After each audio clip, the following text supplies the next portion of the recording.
This part related our previous lesson. Aliphatic hydrocarbon can also be further classified. Aliphatic hydrocarbon waxaan hadda usii kala qaybin karnaa sida hadda ku qoran oo kale. Nagoo keegina dhinac kale.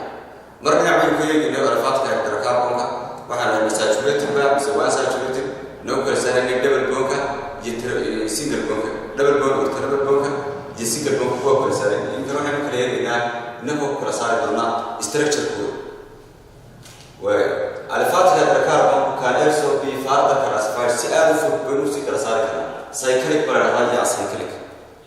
Cyclic means macnaheedu waxa way carbon atoms form closed ring. Carbon atomyada waxay sameynayaan closed ring bay sameynayaan. Oo loo yaqaan ring structure. Waa aan hayn kibirsin laakiin wareeg ay bay carbon soo xirmayaan. May all waxa dhici karta dhammaan carbon atoms atomyada carbonyada single inay noqonayaan qaar kaliya or may contain amino ay ku jirayaan one or more double bonds. Sidoo kale waxa laga yaabaa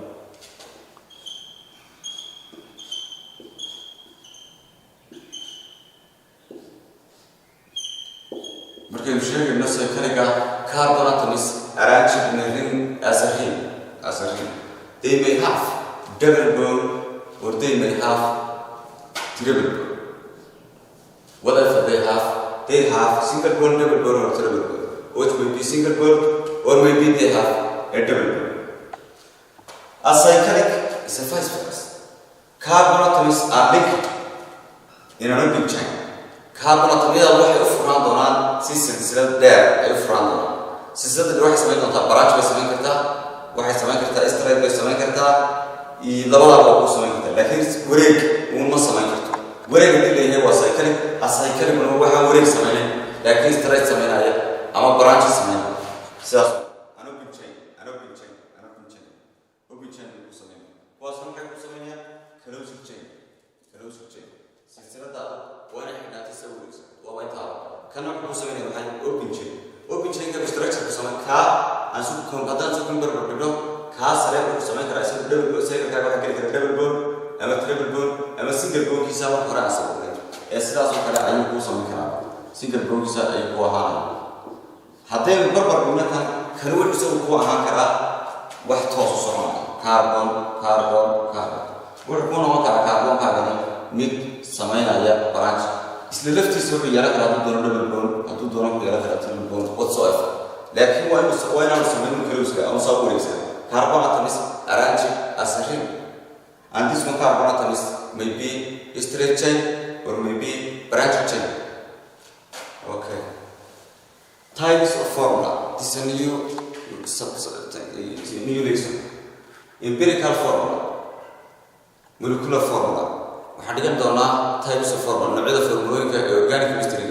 waxay leeyihiin qaab loo sawiro iyo qaab ay u yaaliin iyagoo mar walba la eegayo tirooyinka la isticmaalaya tahay curiyayaasha ay ka qaab loo sawiraya. kaas waa types of the formula. Empirical formula had iyo jeer weyn ku soo dhiganaa iyadoo moolka lagu dhiganayo laakiin waxay keentaa aakhirka laba curiyo is haysta hoostana tira atom la dhaho ku wata kuwaas soo marayaan ama u sawirmayaan. taas oo empirical formula it shows a simplistic whole number ratio.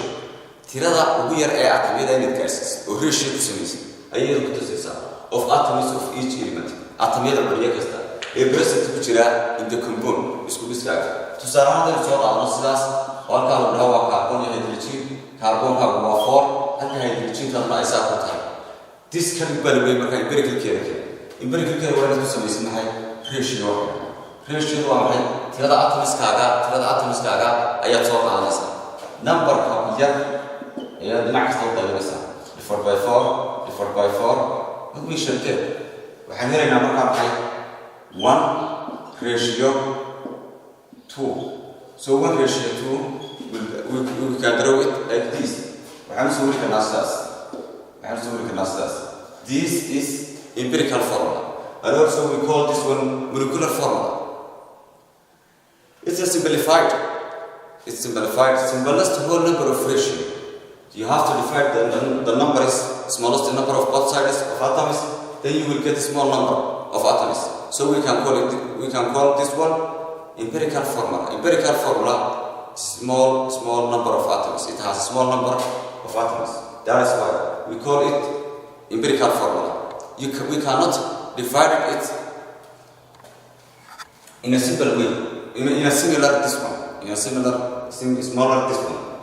Molecular formula, it shows actual number of atoms. عاديها tirada atomka ee meesha maruu jooga. Each element ring kasta oo ina combo oo leeyahay isku dhisaas. It enlarged from empirical formula. waxaa la karnaa molecular formula waxa laga keenay empirical formula oo la soo weynay ayaa noqotay maxay molecular formula iyada la soo weynay waatan oo dib u dhufano number ka korayno qaybinay oo ahaato dabeetana ku soo bixi doona maxay number ka ku soo bixi doona ama inuu enlarge karayno oo ay lama unba ku noqonaysa marka molecular formula waxa weeye actual number of atoms bay ku tahay taasi waxa jeedaa whole number of ratio, smallest number of whole number of ratio, smallest number in terms of ratio. You don't understand what is a number here. You don't know you in a ratio or la yarena. Tano is actual number of atoms, not divided, not smaller. It could not be small number. It could not be small numbers. As they are added up, their fallacies, you have to write them as atoms.